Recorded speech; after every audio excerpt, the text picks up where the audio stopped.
We still feel the same. Yeah. All right, can I welcome you here to the extraordinary meeting of the Cabinet on the 17th of March.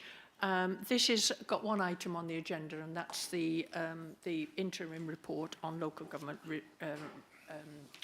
reorganisation. But before I begin, can I read out to you the fire evacuation rules? No planned fire alarm scheduled at this time. Therefore, should the fire alarm go off, please make your way out of the building via the nearest fire exit to the car park beside the Windmill Public House.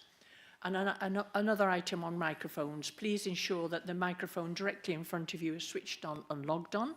Please do not move the microphone from its set position. And when speaking, ensure the microphone is directly in front of you and not up to the side or too high. And I think that is because of the recording, making sure that people can hear you. Thank you very much indeed. So just to start the meeting today, if we move in, have we got any apologies for absence today?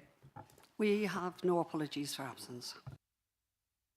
And do we have any disclosures of interest? Sorry, can I just comment on that? Because this issue came up on Friday, that all elected members will have an interest in the future local government reorganisation, and so I have spoken to the Deputy Monitoring Officer that in discussion with Marcia, the idea that we can blanket dispensation so that members can talk about it, because otherwise you wouldn't be able to talk about that subject. Now, I'm getting some nods from the Deputy Monitoring Officer, so I think we can take that blanket dispensation from members. Thank you. And then moving on to the matters that will be referred to Council, and that will be this afternoon. And it's about the local government reorganisation proposals, the interim plan. We have to do this because the government has made it clear, very clear, that it wishes to see the end of two-tier working, which will see the end of the district councils and the county councils, and the formation of new unitary authorities. So we have an interim plan before us that's been agreed by all 5 district councils in Warwickshire as a starting point. And we must emphasise this is a starting point because the final submission will be in November. There has been a clear preference across the district councils, not all, but the majority of the district councils in Warwickshire, that there is a preference for a north-south unitary option amongst the district councils. Therefore, that is on the page as well as the single unitary option.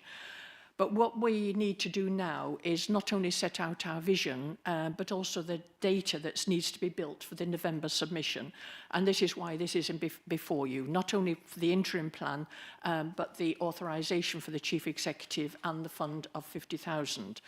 We have to make sure that the case that it is put forward has a vision, and that the central part of that vision are the people who live in our district, and the services we give them. That has to be absolutely central to anything that we put forward.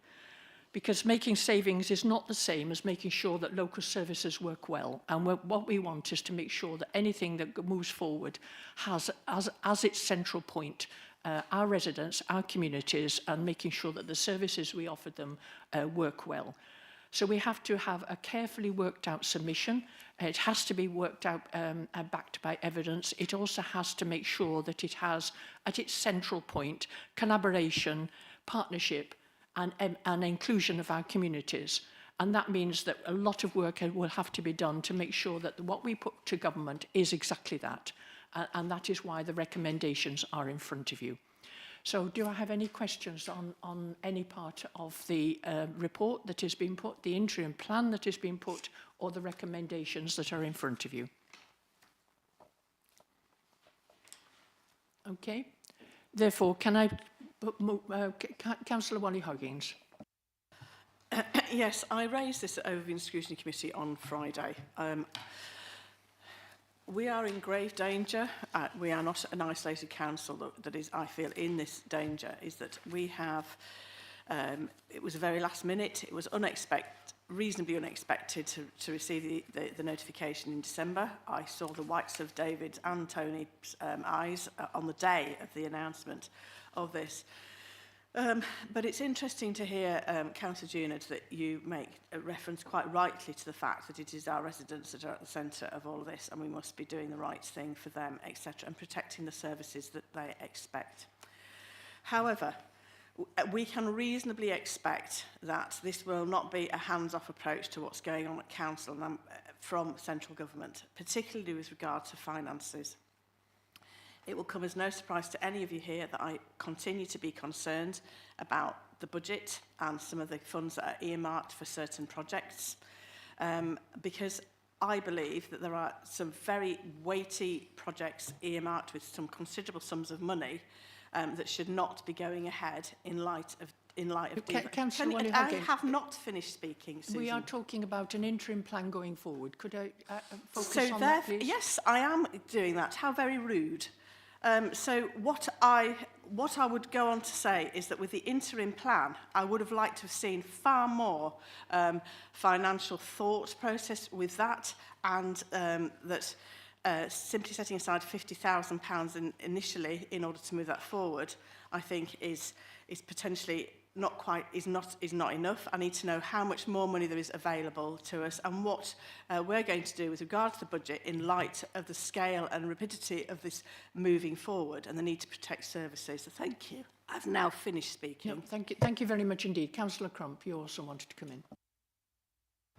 Just bear with me, my computer crashed, so I'd got loads of notes I was going to say about it, and so I was trying to get it up on my phone, so whichever comes up the first, I can come back in. I was just hoping Councillor Wally-Hoggin would just speak a little bit longer, so I could just get on the bit that was coming on. Right, nearly there, so I do apologise for this, but it crashed on me twice, so and it wasn't my driving either, by the way. Yeah, so there's a couple of things that we spoke about, as Mr. Buckland mentioned on Friday at OSC. So we would like to recommend significant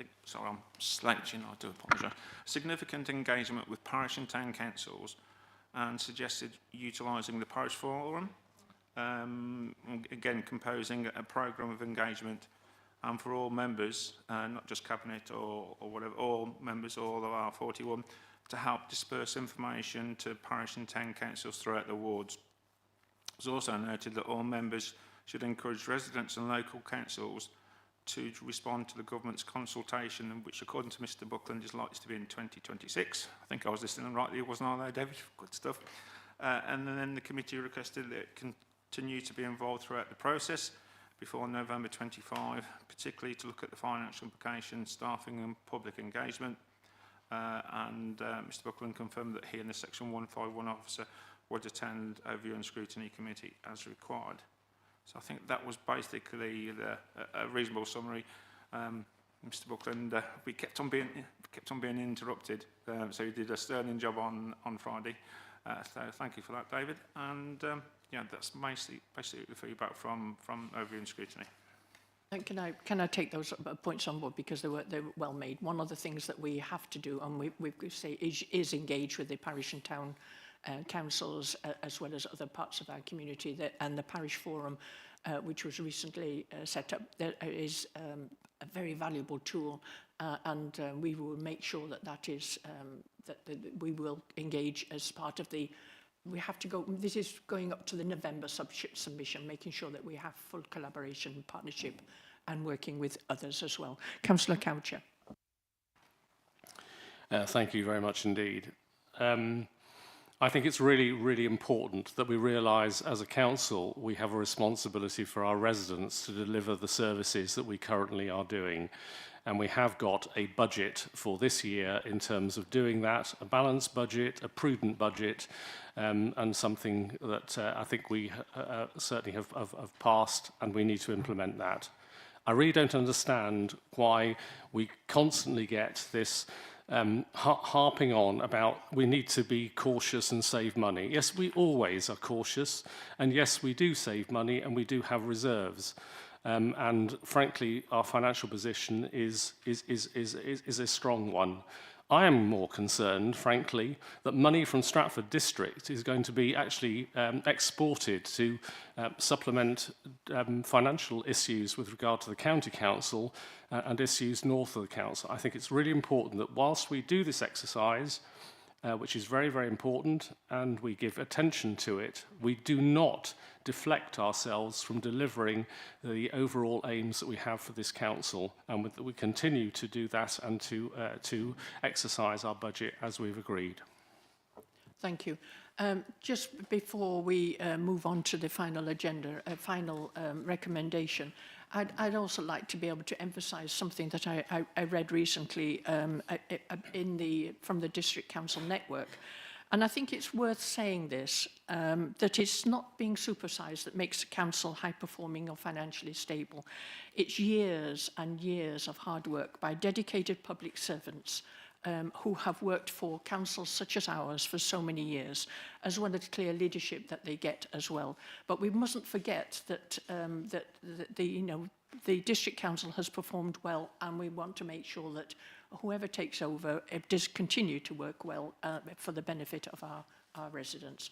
I have then now to put before you a recommendation, and if that is all passed, that the interim plan attached to Appendix 2 be approved, that the Chief Executive be authorised to make minor changes to the interim plan in consultation with myself as leader of Stratford-on-Avon district, following the consideration of the interim plan by the other Warwickshire district and borough councils, and that a fund of 50,000 be made available from SDC's inflation reserve to finance the additional support that will be required to complete the formal November submission to the invitation for local government review. That is the recommendation that I've got for the Cabinet. That will now go through to Council if agreed. Could I have a seconder for that? I'm going to propose that. Councillor Coucher, you're going to second that? Yeah, are we all in agreement? All agreed. Thank you very much indeed. That is a good response. And I now I don't think we've got any urgent matters. No, nothing has been informed to me. No. So that means it's the end of the meeting. Thank you very much for your time this morning.